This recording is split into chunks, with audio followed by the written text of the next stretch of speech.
Meron po tayong tanggap dito. Mukha siyang vintage.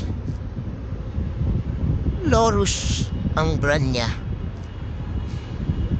Tatanggalin natin yung moist sa loob dahil yun yung pinapaayos sa atin.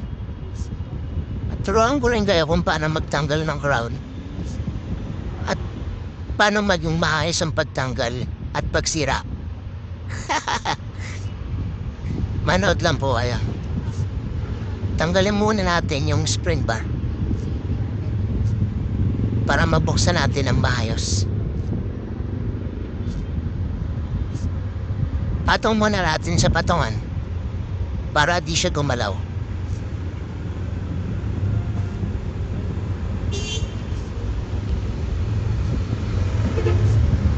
Kunin ko muna yung pambukas ko. Mahiwagang pambukas. Yan na po. Sukatan muna natin yung haba para mabuksan ng maayos.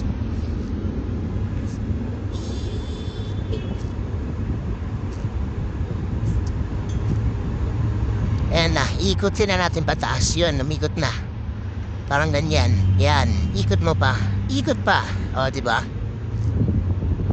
Sundutin natin ang panulis para mikot siya lalo. O, bukas na. Ganda to, original. Japan movement.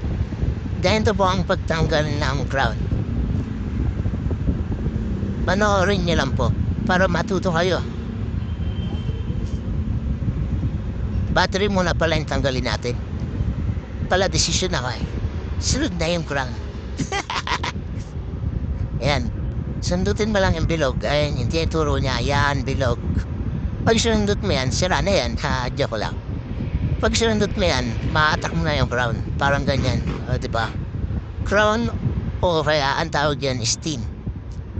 Parang in-steam na relo. Loko. Yan, hangatan natin. Punasan kasi natin yung moist. Yan, parang ganyan. Nakita mo yung malabo na yan. Yan. Cotton buds. Pero mas maganda kung pupunasan yan ng tela na parang tela. Para very smooth. Yan. Galing mo talaga. Tela pala.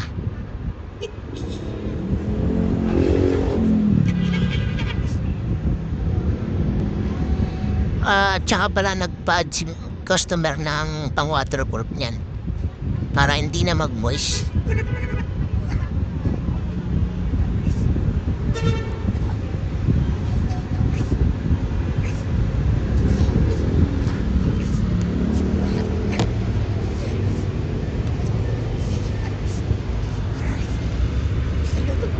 Yan, babalik na po natin yung puso niya.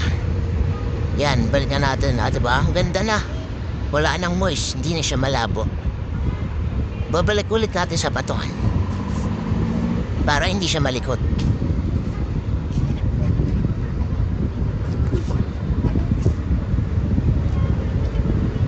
Ang una natin ilalagay ay battery. Yan, battery. Battery bolts.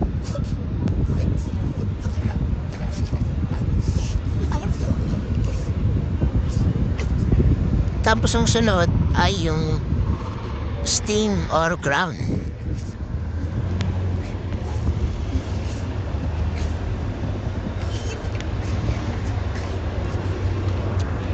Lalagyan muna natin ng pang waterproof. Ano, nakita mo? May nilagay akong parang laway. Yun. Yan. Oh, ano, parang laway oh. Oh, di ba? Para hindi pasukan. Kasi matatakot yung mga germs pag may laway. Joke lang, siyempre. Pang waterproof yan. Diba?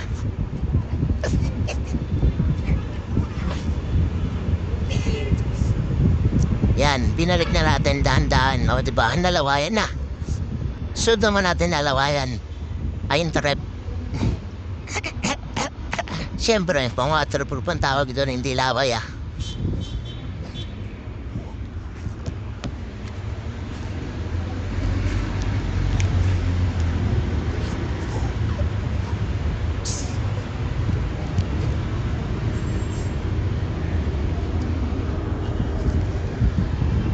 Pa-subscribe naman po ng YouTube channel ko, Watch Baldo. Meron din po sa Facebook, Watch Baldo.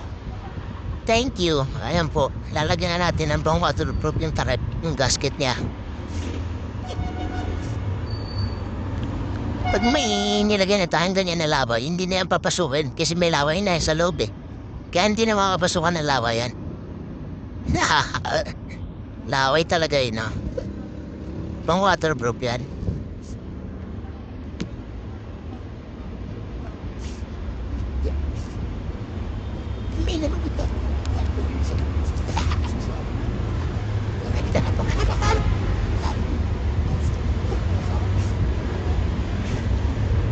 Yan. Sobrang dami na yan, ha? Posibleng mapasukan pa yan. Siyempre hindi ko laway yan, ha? May laway pong...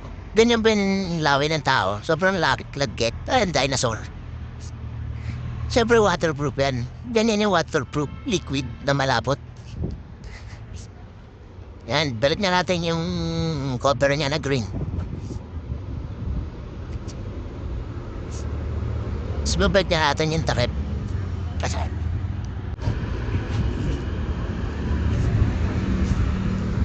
Yan. Makapatong na. Iikutin na lang natin. Yan. Ikutin muna natin. Ayaw. Balik natin ulit. Yan. Ikutin natin ulit. Ayaw ulit. Ikot ulit. Ikot. Ikot ulit. Ikot. Bagal na ito. Umiikot to.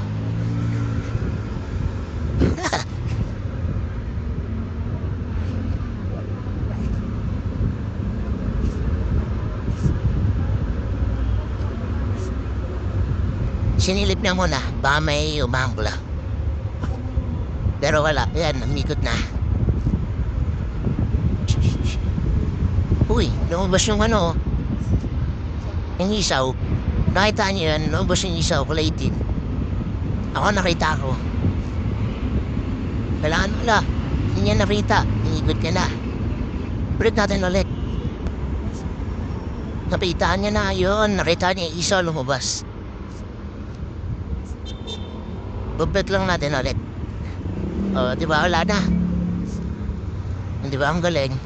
O, wala na. Isa ba? Tawag doon, gasket. Hindi isaw.